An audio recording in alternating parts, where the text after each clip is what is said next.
All right, I think we're ready to get ready. Ready to go? We're ready to get started, I mean. Live split. Yeah, I like to throw on those headphones just to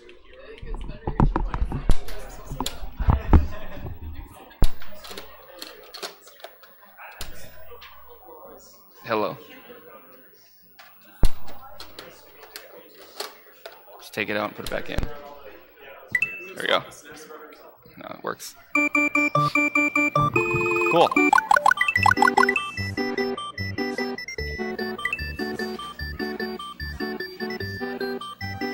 Ready when you guys are? Yeah, we're good. So time will start right when you see Mario. So after this one player screen will load and then it'll be Mario. So I'll say time right when it goes.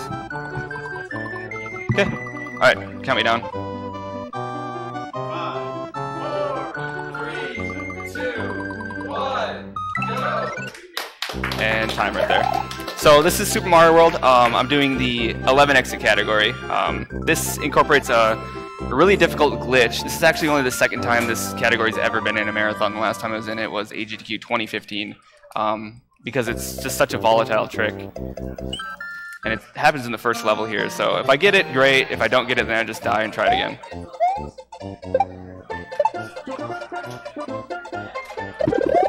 And one thing that's terrible about it is if you screw it up badly, it crashes the game. So I'm going to try here to get Cloud. We got it, sweet. Okay, so first try. So basically I'm going to store this Cloud. You'll see it in the Bowser fight, but I'm going to store this all the way until Bowser. And it'll allow me to skip like 50-some seconds. Basically how that trick works is, how Super Mario World works is there's 8 item slots, and when Yoshi eats a chuck, it gets confused and it doesn't know where to put the item, so it kind of gives it a random sprite, and that random sprite is a Cloud. And luckily for us, it manipulates Bowser's AI, or his kind of like his positioning on the screen. So you'll see it in the Bowser fight. I'll explain it a little bit better. Yeah, this is my main game. I currently have the world record for this category.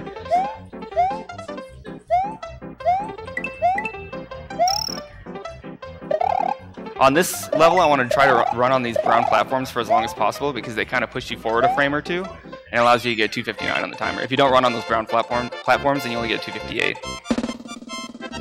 In this next level, there's a trick that is 3 1 to 2 frame inputs in a row, but it can save a quarter of a second. If you get it, it's mostly for swag.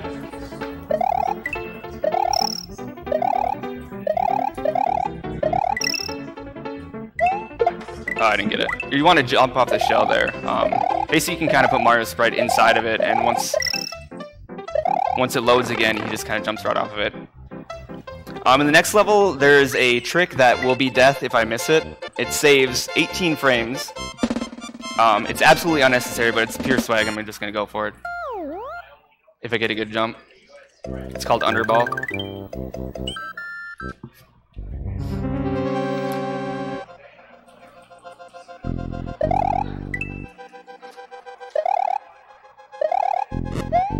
Got it. So that to get world record, that's not even required, but it is in the world record. It's actually a really difficult trick, and I'm surprised I pulled that off.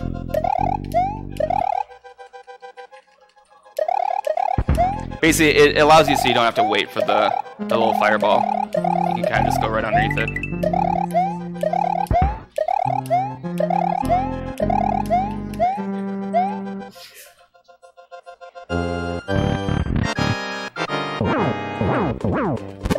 And that's World 1 right there. We're actually on... I think we're still on world record pace, technically.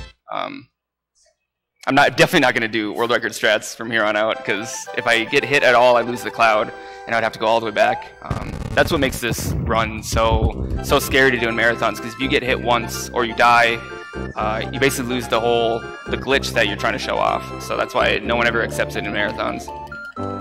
But you guys did, so it's exciting. On this next level, I'm getting the feather. Mario flies at different speeds while you're holding right. So what I'm going to try to do is I'm going to try to lock it on his fastest flight speed. And by that, I have to kind of look really closely to the screen and try to see the cloud's eyes shake a bit. There we go. I think I got fast fly there. It's at least a relatively good flight speed. But if the difference between fast fly and slow fly in this level can lose a second or so.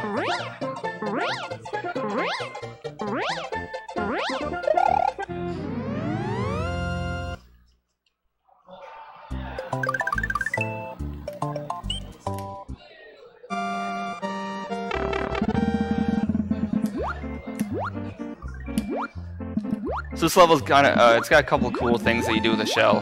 When Mario's holding a shell, he swims faster. So what we try to do is get a shell as quick as possible, and the quickest one is in this dry room here, and you do a little cool flight trick to grab one. And it's very specific, so it's based off frame rules on whether or not the shell gets hit by these fish. So based on, no, okay, that was a bad frame rule. Based on how fast or how slow you come out of that pipe, you can either make it all the way to the key with your shell, or you lose it and you lose like a second here. Now it could do a really cool trick in this level, but it's really scary, and I'll lose the cloud, so I'm just not going to do it.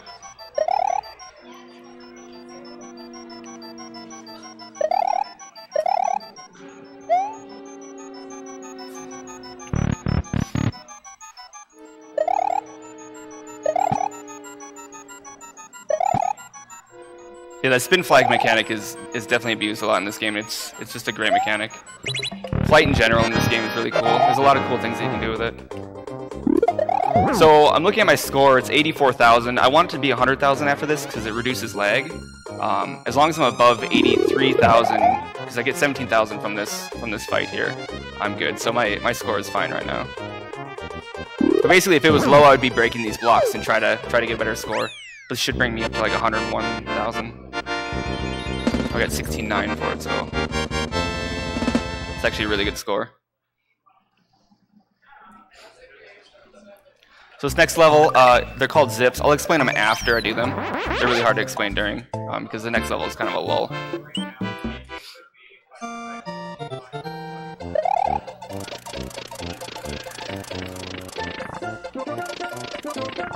Got him. Okay, so the game only allows for 4 of those blocks to be spinning at one time. So if you put yourself in place in one of those blocks and spin a 5th one, it'll stop the spin and it'll shoot you downwards as you keep spinning the next one, the next one, the next one, kind of like a chain reaction.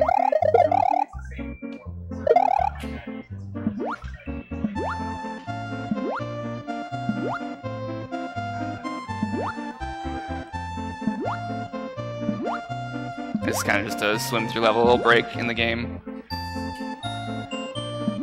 Literally the only level that's just hold right.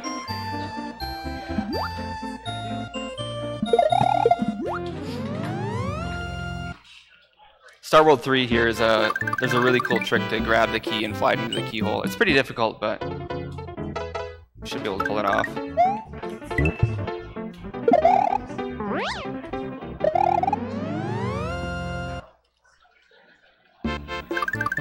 And in Star World 4, you just fly underneath the whole thing.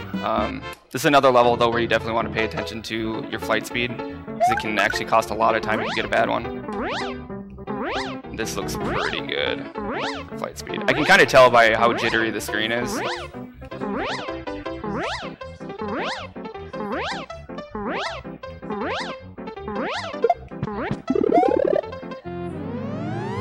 Okay, on to Bowser's Castle now.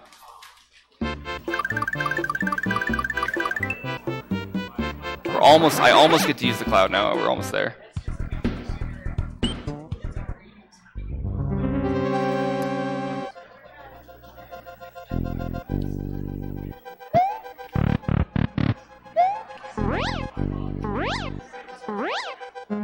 Okay, so this room 7 is very terrifying because the fireballs spawn on a global timer, so it's nothing that you can actually control. I want to actually get flight through this, so I'm just going to go back and do that again. There we go.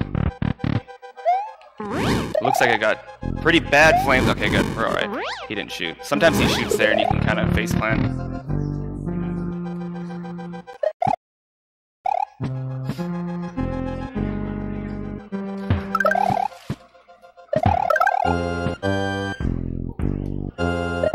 Alright, now this is where I get to show off the cloud. This fight is extremely difficult.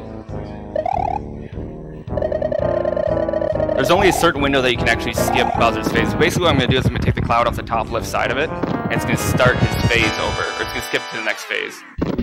Like that. So it'll stop him, I hit this, go back up off the top left of the screen, it'll stop him again.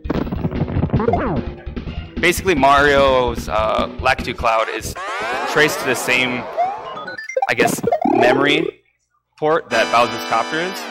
So it thinks that Bowser's Copter is going off the top left of the screen, which tells it to skip to the next phase.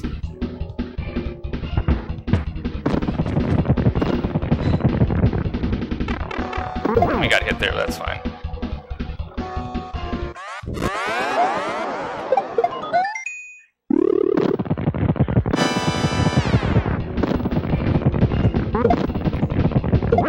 And time is when Peach shows. Time.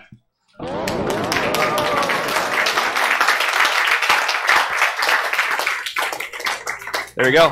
Super Mario World is another great speedrunning community. If you guys want to join the club, there's plenty of Super Mario World speedrunners, streamers. The Discord is probably the most active Discord I'm in.